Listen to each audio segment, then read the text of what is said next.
সরকারটি আসলে খুব নিরপেক্ষ নয় এবং প্লিজ আমাকে শেষ করতে দেন। একেবারে আর সময় নাই। শেষে আমি একটু বলি, তাজনুবার কথা থেকে একটা বিষয় খুবই স্পষ্ট, আলী রিয়াজের কথা থেকে স্পষ্ট যে এই গণপরিষদ নির্বাচনের একটা সুযোগ আছে। গণপরিষদ নির্বাচন হলে বিএনপির সমস্যা কি? সেখানে কি বিএনপি জিতে আসতে পারবে না এত বড় দল হিসেবে? আমি আপনার প্রশ্নে যাবার আগে তাসনুফা আমার বোনের কথার একটু উত্তর দেই। আশা করি আপনি আমাকে যথেষ্ট সময় দেবেন। আমি আমার সাথে 2 মিনিট না, তাসনুফা 4 মিনিট বলেছে, আমাকে একটু কাছাকাছি দিয়েন। আমার কাছে ভালো লাগলো যে সরকার নিয়ে যখন তীব্র সমালোচনা রাজনৈতিক দলগুলোর মধ্যে এবং সকলেই যখন সরকারকে সুশাসন প্রতিষ্ঠায় ব্যর্থ বলছে, আইন শৃঙ্খলা পরিস্থিতি কন্ট্রোলে ব্যর্থ বলছে, এই মধ্যে দাঁড়িয়েও এনসিপি তারা at least they are trying the level best to defend the government. I hope এরপরে আমাদের দুজনের কথার যেই সারমর্ম সেটা খুব পরিষ্কার হয়ে যায়। সরকারটি আসলে খুব নিরপেক্ষ নয় এবং এই সরকারটি একটি দলকে আপ্রাণ চেষ্টা করছে পেট্রন করার এবং সেই দলটিও আপ্রাণ চেষ্টা করছে সরকারকে যে কোনোভাবে হোক একটু ডিফেন্ড করে রাখার। হ্যাঁ, তাসনুভা যে কথাগুলো বলছেন এই কথাগুলো কিন্তু শুরুর দিকে আমিও বলেছি।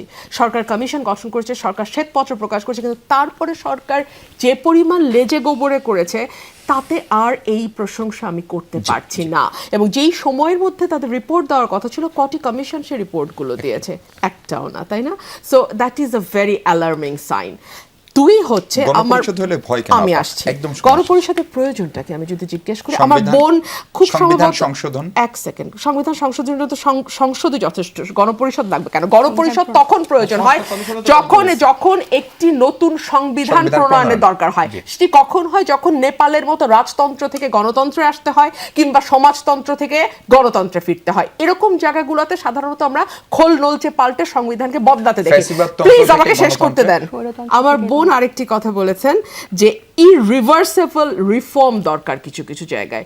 আমি জানি না আমার বোন কি সচেতনভাবে কথাটি বলেছেন কিনা, কারণ এই ইরিভার্সেবল রিফর্মের কথা শেখ হাসিনা কাগজে কলমের সংবিধানে ইনক্লুড করেছে, না ইনক্লুড করেছে 7 ধারা, এবং সেটাকে আমরা বলেছিলাম অসাংবিধানিক। Because very basic principle of jurisprudence হচ্ছে আজকের সংবিধান কখনোই আগামীর সংবিধান, আজকের সংসদ কখনোই আগামীকালের সংসদের হাত বেঁধে দিতে পারে না। সো আজকের সংসদ ঠিক করতে পারে না যে কোন কোন ধারা ইরিভার্সেবল। সো আজকে যখন আমার বোন এই কথাটি বলছেন, that goes against the very basic principle of jurisprudence. একেবারে আর সময় নাই। শেষে আমি একটু বলি, যেই সংস্কারগুলো for example prime minister and প্রেসিডেন্টের ক্ষমতার ভারসাম্য, ধন্যবাদ।